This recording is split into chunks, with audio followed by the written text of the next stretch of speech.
Masih ada jutaan anak yang tidak bersekolah. Pemirsa, kasus anak putus sekolah masih terjadi di Indonesia. Puluhan anak di Duri Kosambi, Cengkareng, Jakarta Barat justru mengalami putus sekolah. Baik, halo semuanya, selamat datang di video kali ini. Kita akan membahas tentang salah satu tantangan besar di dunia pendidikan di Indonesia, yaitu tingginya angka putus sekolah.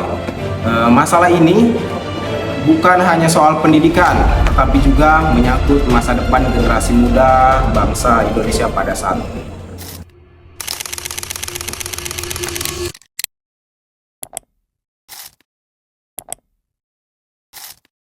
Oke, baik.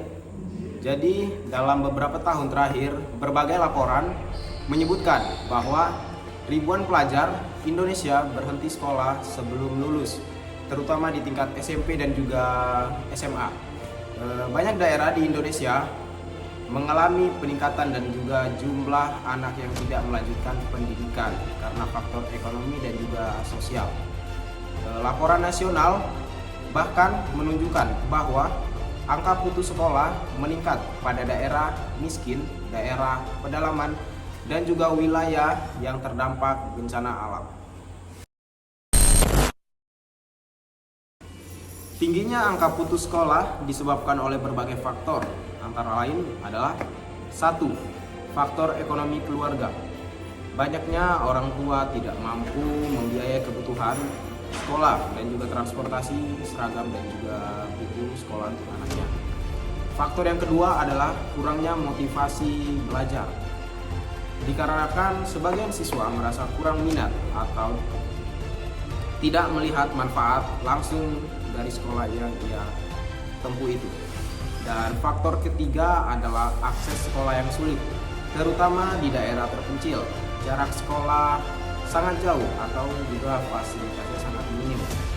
Dan faktor yang keempat adalah pernikahan dini, di mana masih terjadi di beberapa wilayah, sehingga siswa terutama perempuan banyak yang berhenti sekolah dikarenakan pernikahan dini.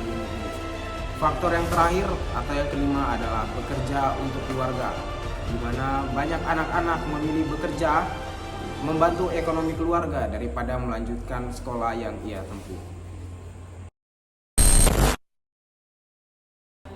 Menurut berbagai sumber seperti survei pendidikan dan nasional dan juga laporan kementerian, beberapa daerah seperti NTT, Papua, dan juga Kalimantan cukup tinggi. Beberapa temuan penting di lapangan menunjukkan bahwa banyak siswa berhenti sekolah setelah lulus SD karena keluarga tidak mampu membiayainya untuk SMP. Di daerah pedalaman, beberapa anak harus bekerja sebagai buruh tani sehingga tidak bisa melanjutkan pendidikan. Di daerah rawan pernikahan dini, anak perempuan rentan putus sekolah.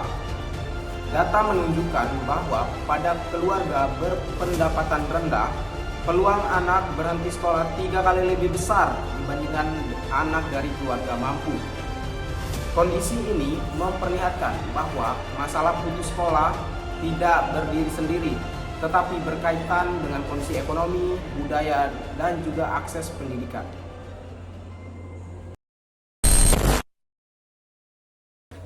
Beberapa solusi yang dilakukan untuk mengurangi angka putus sekolah antara lain adalah 1. Pendidikan gratis dan juga bantuan finansial, di mana pemerintah dapat memperluas bantuan seperti beasiswa daerah dan juga bantuan biaya transportasi bagi anak yang kurang mampu. Yang kedua adalah pendidikan yang fleksibel, di mana pemerintah membangun sekolah terbuka, kelas jarak jauh, atau sekolah paket untuk anak-anak yang bekerja. Yang ketiga adalah pencegahan pernikahan dini. Untuk pencegahan pernikahan dini melibatkan tokoh masyarakat dan juga orang tua, memberikan edukasi mengenai pentingnya pendidikan. Yang keempat adalah meningkatkan kualitas sekolah dan juga akses bangunan fasilitas di daerah terpencil agar siswa tidak perlu menempuh perjalanan jauh bagi siswa yang lumayan jauh dari sekolah. Yang kelima adalah meningkatkan peran keluarga dan juga masyarakat, memperkuat dukungan keluarga agar anak memiliki motivasi untuk tetap sekolah.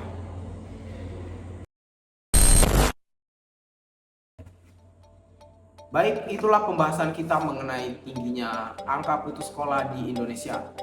Masalah ini bukan soal pendidikan, tetapi juga menyangkut masa depan generasi muda untuk Indonesia. Dengan perhatian dari pemerintah, masyarakat, dan juga keluarga, semoga banyak anak di Indonesia yang bisa melanjutkan pendidikan hingga tuntas. Terima kasih sudah menonton. Jangan lupa like, share, komen, dan juga subscribe untuk mendapatkan konten edukasi lainnya.